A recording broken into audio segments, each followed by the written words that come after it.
Is this thing on? Welcome back to Big Mouth, and fancy seeing you here in June. A very welcome, my friends, and especially my enemies. Come in, sit down, no touching. I don't do the touching. And welcome to Tuesday's edition of the Doctor Who Daily. If you're feeling charitable, and I know you're lovely charitable people, my fellow Doctor Who fandom, please smash the subscribe button, the like button. Follow me on Twitter at MoviesTVMad. And today I want to talk about my favourite TARDIS team, and this is going to shock you. Because for me, the best TARDIS team is the first TARDIS team. The Doctor, Susan, Ian and Barbara. Fabulous characters, fleshed out characters and brilliant actors. Now you're talking about 1963. Let me remind you, 1963. The first characters we see are Ian and Barbara talking about this mysterious young girl in their classes who they can't peg, who they're suspicious of. Sometimes she's far too clever. She knows far too much than any student her own age. But then there's the issue of her not knowing certain things she should. And so they become very, very suspicious.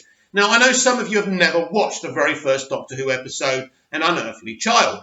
It is brilliant. It is brilliant. And it's brilliant because of this great setup for this first brand new TARDIS team. So Ian and Barbara do a stakeout and they follow Susan home. And they see her going into this weird little alleyway.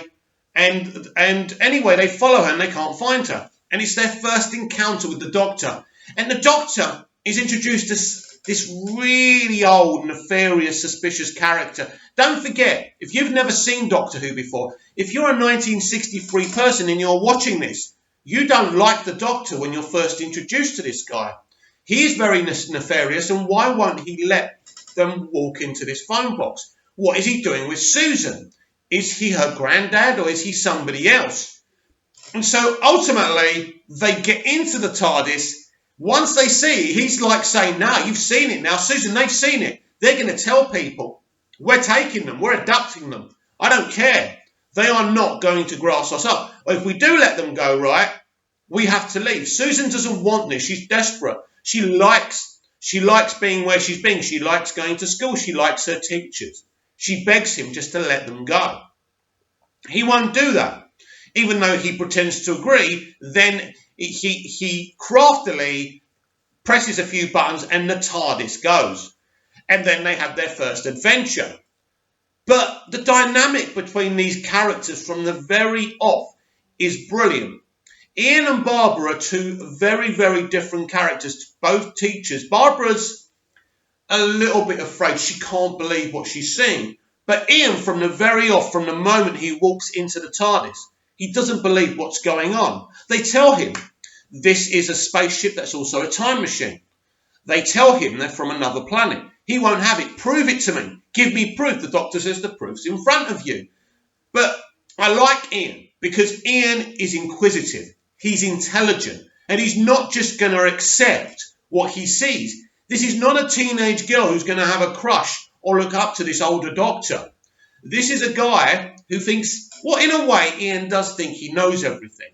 And all of a sudden, when they land where they land, right, and he goes outside and he sees it, then he realizes it's all true. And he's very heroic. He's very magnanimous. Ian Chesterton is a great character. And the guy who plays him is amazing. I've got so much respect for this actor. It's an amazing performance. It's brilliantly written. What's really strange about this very first episode of Doctor Who, this introduction, this pilot, if you want to call it that, that's what we call them today when we pen these first initial episodes to try and get them pitched and to try and get them put onto TV as full seasons. That's what they're called. But this is brilliant. This is a brilliant introduction. And the dynamic of Susan, Ian, Barbara and the Doctor. Now, a lot of people say a big TARDIS team doesn't work. We're looking at a big TARDIS team in current Doctor Who, right? And we've got Yaz, we've got Ryan, we've got Graham, and we've got the Doctor. Now, they don't work because the dynamic isn't great. Chibnall hasn't worked anything out. There's Initially, it was a good idea. When I'll go back to talking about An Unearthly Child in a minute, but when you look at it in comparison, the first episode's interesting, and these characters are interesting. And I love the ending when the Doctor's about to try and find the TARDIS, and they're dragged along with her. And when that finishes, I'm really excited, and I'm tweeting, I'm saying, wow, this is awesome. These people are being dragged along somewhere they don't want to be dragged along to. They're going to be frustrated with the Doctor. This is going to be an interesting dynamic. And then when we come to the next episode, this has got to be Doctor Apologetics. He's so apologetic constantly, and it doesn't work. And ultimately, they do find their way back home in the fourth episode, isn't it? And it just becomes standard New Who. And that was a shame, because initially I thought Chibnall was really going for the look and the feel of the very first Doctor. And I thought that was interesting. But he went away from that. In a lot of ways, I think he wanted to do that, but then chickened out, which was a shame. So he went through the element of doing this really slow kind of original Doctor Who pace. But there was nothing interesting there. But with the first series of Doctor Who, the very first 1963 series, the very first episode, An Unearthly Child, you've got an interesting Doctor. He's not perfect. He's not pure-hearted. He's even willing to kill someone, right, in a situation. This is a Doctor that is travelling, that is smart, but he's not the hero yet. He's not the hero we know in New Who, in the revival. Even in Classic Who, he's not Tom Baker, he's not Peter Davison, right? He's not even Patrick Troughton. This is a bit of, I suppose you could call him a darker Doctor, a cantankerous Doctor. It makes him really interesting, and also he's not particularly the main character. These people are here because of him. Susan, he's dragged Susan along with him in an irresponsible way. So there's a lot of interesting commentary within An Unearthly Child about this Doctor.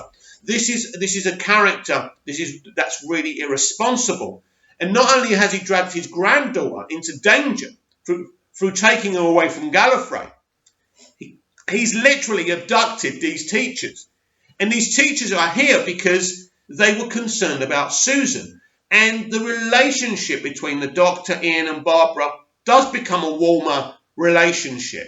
And Barbara and Susan have a better, warmer relationship as the episodes progress. And for me, this is why they're my favourite TARDIS team, because it is just a fascinating dynamic. No, Susan, Ian and Barbara aren't the impossible girl. They're not Bad Wolf. They haven't got this deep, glaring arc. These are just two ordinary teachers who got sucked into this thing because they were concerned for one of their students' well-being. Brilliant, brilliant, ordinary kind of storytelling. Ordinary people, ordinary characters taken along on this adventure. And ultimately, it's brilliant. And these two teachers evolve as characters, and the dynamic between Ian, Barbara, Susan and the Doctor, it expands. It expands and it gets better and better. And you can see that they've made the Doctor into a better person. He starts to fall a bit. He becomes a better person because of Ian and Barbara. And that's brilliant and that's fantastic. But the actual dynamic between these characters works. Now, some people say, that big TARDIS team worked because it was only like 20, 25 minutes, half an hour episodes. That makes little difference.